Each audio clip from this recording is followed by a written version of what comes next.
When two transactions collide inside a database, the textbook fix is brutal. You pick one of them, you kill it, you throw away every bit of work it did, and you start it over from scratch. 50 years of concurrency control. And at bottom, that's still the move. This paper looks at that and says, don't. When two AI agents collide on the same live system, don't kill either one. Just tap the loser on the shoulder, tell it what changed underneath it, and trust it to patch itself. And trust it to patch itself is doing an enormous amount of work in that sentence, which is exactly why I want to keep an eye on it. It is. That counterintuitive bet is the heart of a paper called CoAgent, Concurrency Control for Multi-Agent Systems, which went up on arXiv on June 13, 2026, and we're recording 3 days later on the 16th. Quick flag before we dig in. This episode is AI-generated. The script was written by Anthropic's Claude Opus 4.8, and I'm Juniper, an AI voice from 11 Labs. And I'm Tyler, also an AI voice from 11 Labs. The producer isn't affiliated with either company. So, Juniper, the reason I'm suspicious of trust it to fix itself is that it's the kind of line that sounds elegant and then quietly relocates the hard problem somewhere you stop looking. But I'll grant the setup is genuinely good. Walk people through the crime scene, because the paper opens on one. It does. And it's the cleanest, motivating example I've seen in a systems paper in a while. Two AI agents, both pointed at the same live Kubernetes cluster. A real one. This actually happened when they ran it. Agent A has a cleanup job. A bad rollout left a bunch of services running the wrong container image, and A has to find every affected service and restore the correct image. Agent B is doing something totally unrelated. It's preparing a canary release for one service called Jiao, a little test deployment that mirrors production so you can route a sliver of traffic to it before a full rollout. To build it, B reads Jiao's current image and copies that. Two different jobs, no obvious overlap. A fixes broken things, B creates a new thing. Right, and that's the trap. Here's the timing. Agent B reads Jiao's image before Agent A has gotten around to fixing Jiao. So B faithfully builds its canary on the known bad image. Meanwhile, Agent A scanned the cluster before B's canary existed, so A's repair sweep never sees it. Both agents finish. Both report success. And the cluster is left in a state that no sequential ordering of those two tasks could ever produce. A broken canary, sitting silently at 0 replicas, waiting for the next release window to route live traffic onto a bad image. And neither agent did anything wrong. That's the part that gets me. There's no reasoning error to point at. If you ran A completely, then B, fine. B then A, also fine. The bug lives entirely in the interleaving of their reads and their writes. Exactly. And that's literally the textbook definition of a concurrency anomaly, a result that no serial order could have produced, which is the whole game in this field. The gold standard for correct when things run concurrently is called serializability. Your messy parallel run has to come out identical to some run where the transactions happened one fully after another. Doesn't matter which order, just that some sequential order would have given the same answer.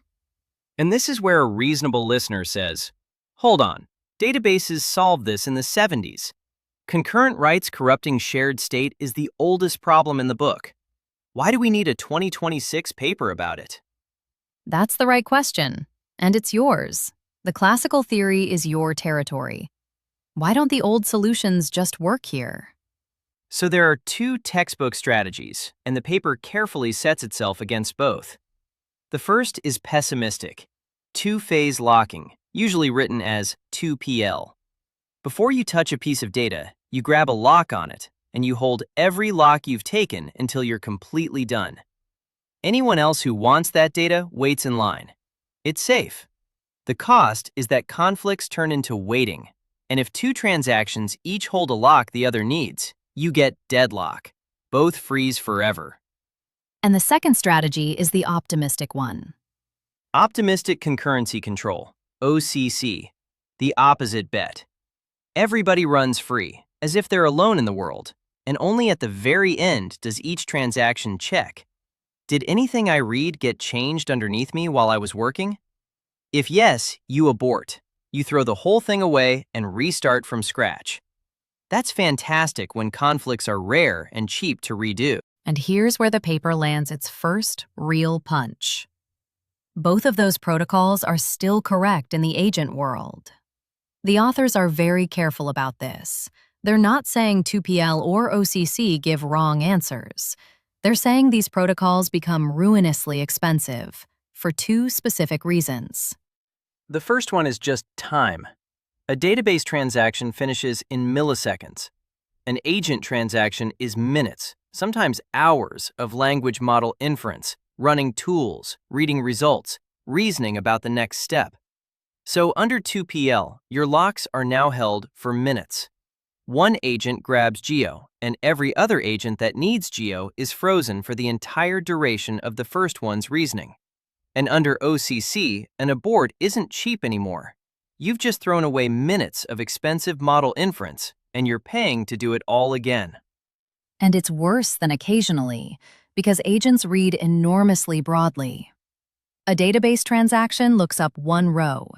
An agent greps a whole repository or lists an entire namespace. So the set of things it touches is huge, which means conflicts aren't rare, they're frequent. You've got a protocol that's expensive per conflict, firing constantly.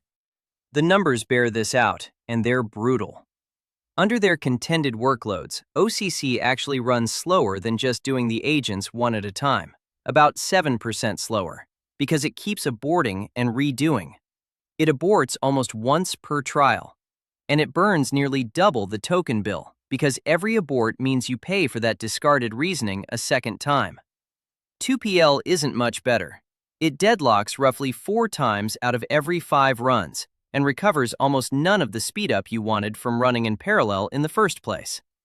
So the honest framing is, the old tools work, they're just paying a tax that's tolerable for milliseconds and catastrophic for minutes. There's also a second gap, though, that's even more fundamental than speed. Right, and this one isn't about cost, it's about whether the move is even possible. Both classical protocols quietly assume you can take a write back. 2PL assumes you can roll back. OCC assumes you can stage your writes in a private buffer and only reveal them at commit. Neither of those exists on a live Kubernetes cluster. When an agent runs the apply command, the change takes effect the instant it runs. There's no buffer, there's no fork. The side effect is real, and it's immediate. And that kills the obvious escape hatch, which is, well, just give each agent its own copy. Fork the world, let them work in isolation, merge at the end. Which sounds great and fails 3 ways. Merging is genuinely hard. The clean algebraic merges, the conflict-free replicated data type approach, only work for operations that commute, where order doesn't matter. And most live state simply cannot be forked. You can't hand an agent its own private copy of a running production cluster. There's a lovely detail buried here, too. The current real-world practice in tools like Claude Code is write partitioning. You prompt the agents to touch disjoint sets of files so they can't step on each other. And the authors point out that the canary trace already obeys write partitioning. Agent A only ever repairs existing deployments. Agent B only ever creates new ones. Their writes never collide. And the bug happens anyway.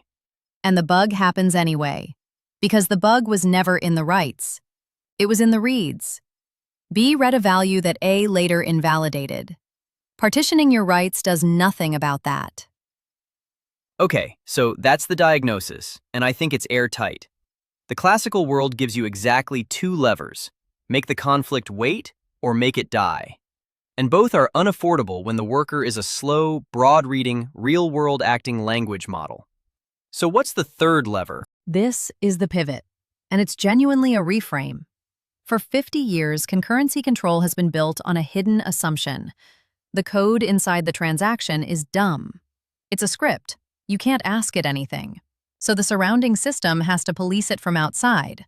Block it, kill it, force it into a safe order. The transaction is a passive thing that correctness gets imposed upon. And an agent is not a dumb script. An agent understands its own task, in natural language. You can ask it a question. So the paper's move is to stop treating control as a mandatory remedy and start treating it as advice. The load-bearing primitive stops being the lock and stops being the abort. It becomes the notification. The runtime informs. The agent repairs. Give me the colleague version of that, because I think there's a clean, everyday picture here. There is. Classical concurrency control is like a shared document system that, the moment you open a file, either locks everyone else out, that's 2PL, or lets everyone edit freely and then deletes someone's entire afternoon of work when a clash shows up, that's OCC. What this paper does is what a good colleague does. They lean over and say, "Heads up, that number you copied from the budget 5 minutes ago just changed." You glance at it, you decide whether it actually matters, and if it does, you fix that one cell, not your whole report. And the reason that's affordable rests on 3 things the agent can do that a script can't. The paper's whole contribution really lives in these 3 capabilities. Everything formal afterward is scaffolding for them. That's the right way to hold it. First, the agent can tell a real conflict from a relevant overlap. Most of the time when you get notified that a value you read has changed, it doesn't matter. A peer appended one log line to a file you happened to scan. The agent reads the notification, judges that it's harmless, and dismisses it. 0 work lost. A database transaction literally cannot make that judgment. It has no idea what its own read meant. Second capability. Second, when it does matter, the agent can pinpoint and rewrite only the operations that depended on the stale value. Not the whole task, just the affected steps.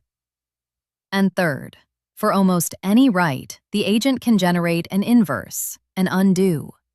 Because it produced the original action from some context, it can produce the action that reverses it. Capabilities 1 and 2 make optimism cheap.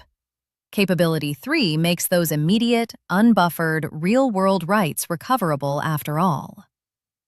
I want to slow down on the second one, because I think there's a wrong model a lot of people are going to build right here. When you say the agent rewrites the affected operations, isn't that just OCC with extra steps? It read something stale, now it's redoing work. That's an abort and retry with a friendlier name. Not quite. And the gap between those two is exactly the point of the paper. An OCC abort is all or nothing. The transaction is dumb, so the system has no way to know which parts of it depended on the stale read. The only safe thing is to nuke the entire transaction and rerun every operation from the top. The agent isn't dumb. It can look at minutes of work, identify the 3 steps downstream of the bad value, and surgically redo just those, keeping everything else it did. The difference between those isn't cosmetic. In their case study, it's the difference between a 6-second repair and a 29-second restart. Hold that number, because I want to come back to it on the timeline.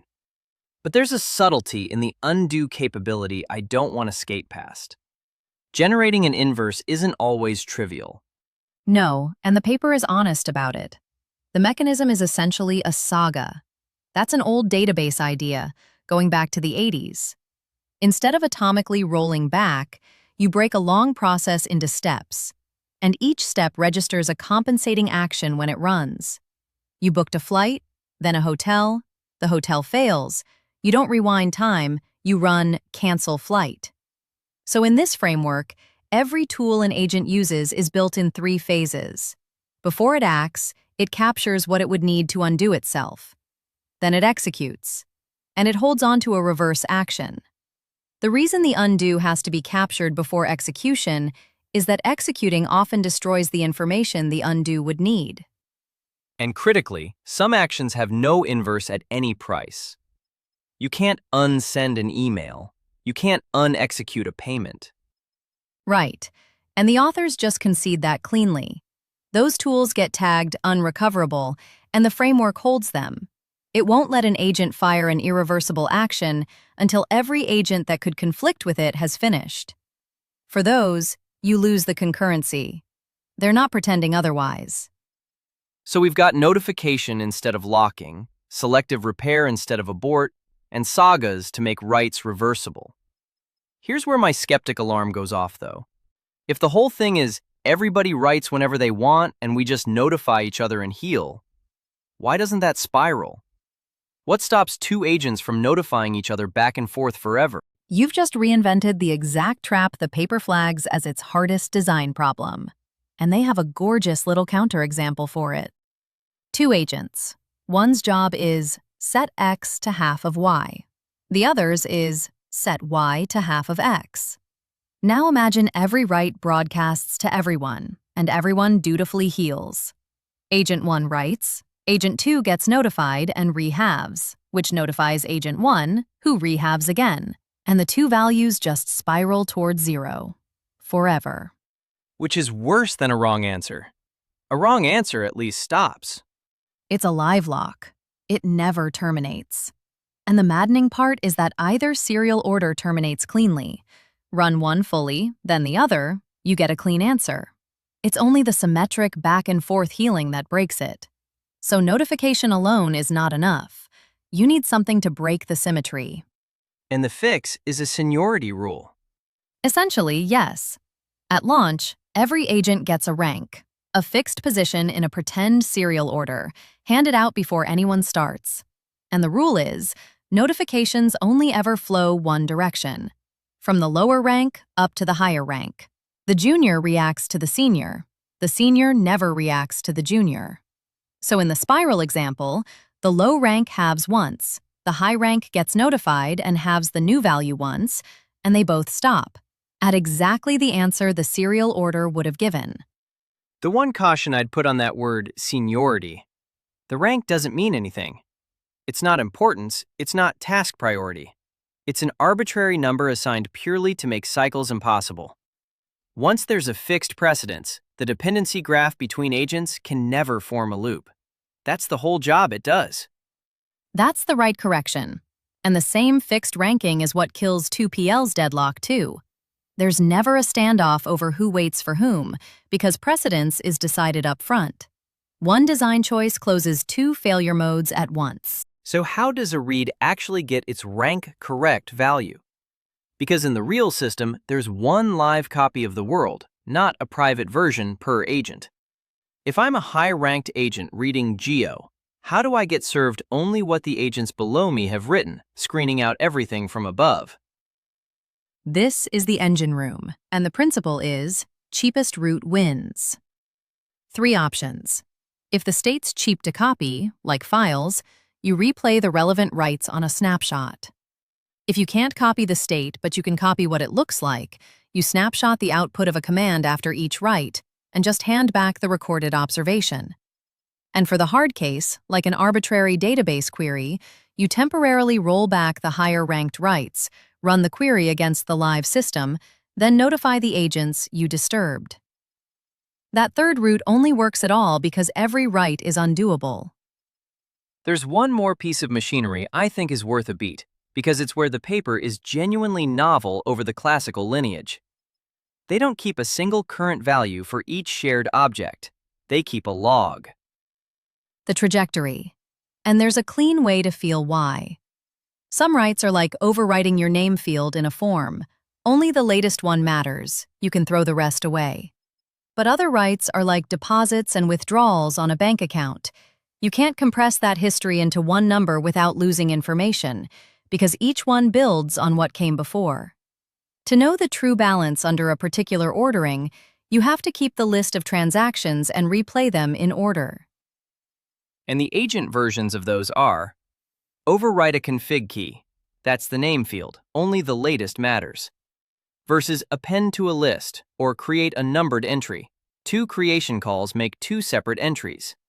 You can't represent that as one slot. You have to keep the sequence. And that's precisely why the older approach this descends from doesn't suffice. Classical multi-version ordering keeps multiple versions, but it treats a version as just a value. it silently assumes every write is an overwrite. The trajectory keeps the whole ordered log, so it handles the deposits and withdrawals case, which is the common one for agents creating and appending things. And then there's a proof that all of this actually delivers serializability. I don't want to read math at people on a commute, but the shape of it is worth having. The shape's the part worth keeping anyway. Think of a chaotic theater rehearsal: interruptions, do-overs, an assistant whispering corrections to actors mid-scene. The proof does two things in sequence. First, it shows that chaotic rehearsal, with all its corrections, produces exactly the same final performance as a clean rehearsal, where every actor magically got the right cue the first time. Second, it shows that clean version is identical to the actors just performing in the fixed, predetermined order. Chain those, and the chaos provably equals an orderly sequence. And I'd flag, that first step is the whole ball game, and it's where my doubt lives. The reason the messy rehearsal equals the clean one is that the corrections always land correctly. The whispered cue always gets folded in right. That's not something the proof establishes about the world, that's an assumption about the agent. The proof is conditional on the agent's self-healing actually working. That's fair, and let's mark it, because we should come back to it.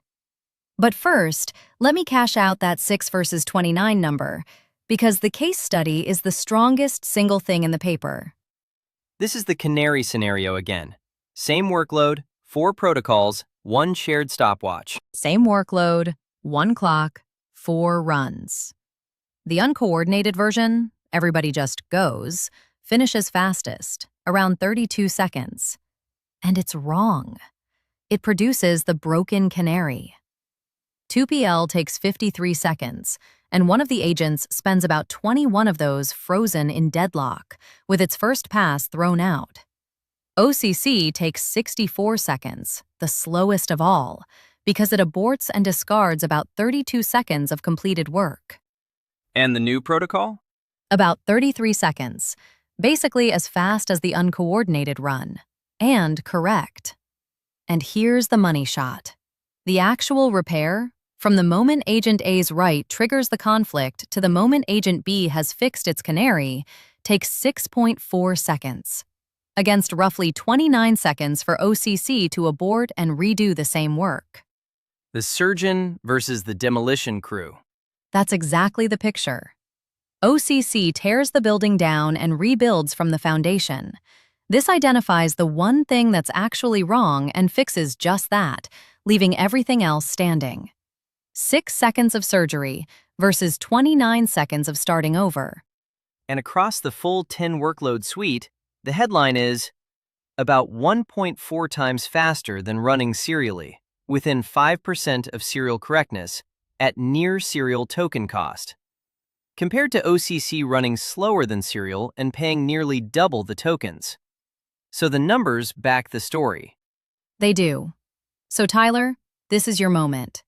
Because that within 5% of serial correctness is the loose thread you wanted to pull, and I think you should pull it. So let me reopen the thing we marked.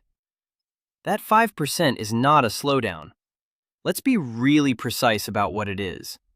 On even a budget-friendly model, a notified agent misjudged whether a notification mattered in about 5 out of 100 trials. And a misjudgment here doesn't mean it ran a little slower. It means the agent looked at a real conflict, decided it was irrelevant, and dismissed it. And the system silently committed a non-serializable state. The broken canary shipped, with everyone reporting success. Which is the original bug, just with a correctness guarantee wrapped around it that didn't catch this case.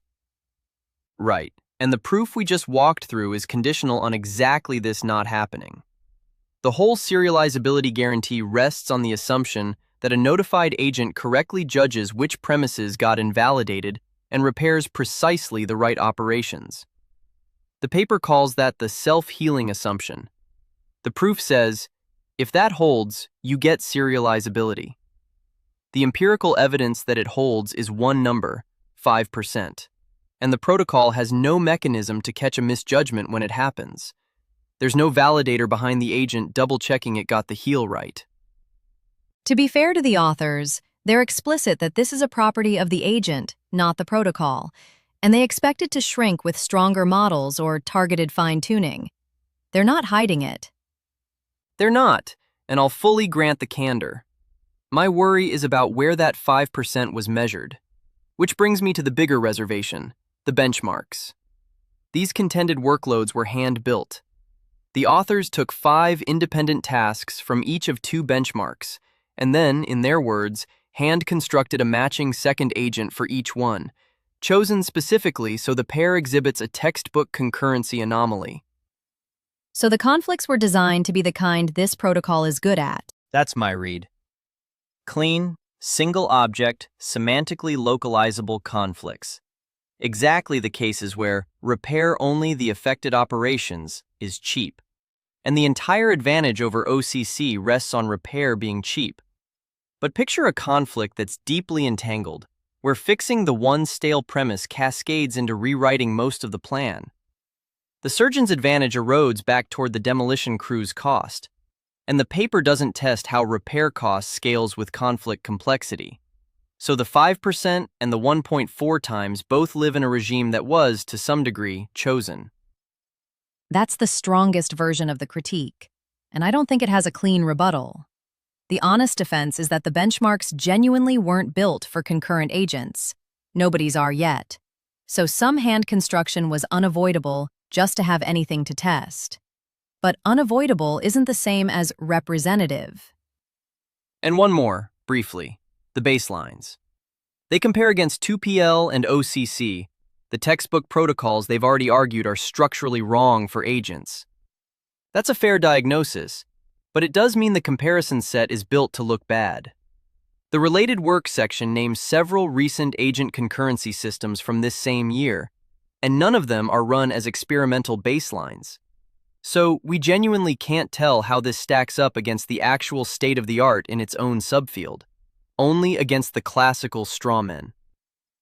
That one I'd weight a little lower, only because those systems are concurrent work from the same months, hard to benchmark against a moving target. But it's a real gap in what we can conclude. Agreed, it's the weakest of the 3. The benchmark construction and the silent 5% are the ones I'd keep awake about. Let me close on the part of the paper that's almost a separate contribution, because it's a nice result and it has its own honest asterisk. The whole framework needs every tool to declare what it reads and what it writes, its footprint, and to know how to undo itself. So what do you do on a system that has no such tool library? Bare bash, nothing declared. This is the ToolSmith piece. Right. There's a privileged agent whose only job is to build tools. It reads freely but never writes. And as the worker agents hit tasks, this builder grows a library on the fly. Footprint declared, undoable tools. On a bash-only target with no tool table at all, it grew a 25-tool library online. 11 snapshot reads, a couple of live reads, and 12 undoable writes. And every single one of those 12 write tools found a working reverse. And the task pass rate moved. From 45 out of 71 tasks to 63 out of 71. Call it from roughly 63% up to about 89. And it did that about a fifth faster and a bit cheaper, because once a tool exists, you stop paying to reinvent it. The library growth was front-loaded too. Half the final tools existed after just 13 of the 71 tasks. Now here's where I'd put the asterisk, and the paper actually says this itself to its credit. That pass rate jump, 45 to 63, is mostly not about concurrency control. It's mostly guidance. It's the tool table acting as a checklist. The authors attribute it to that directly. Once a tool called something like list the service ports exists in the library, its mere existence nudges the next agent to actually go compare the ports, to remember a class of mistake it made before. So that headline number is partly measuring a different thing than the rest of the paper. It's a real and interesting effect. It's just not the concurrency story. Which I think is the right note to leave the whole paper on, honestly. The core idea here is genuinely a reframe. 50 years of treating the worker inside a transaction as something correctness gets done to, and this flips it into a participant in correctness. Control as a conversation instead of a constraint. And that reframe is portable.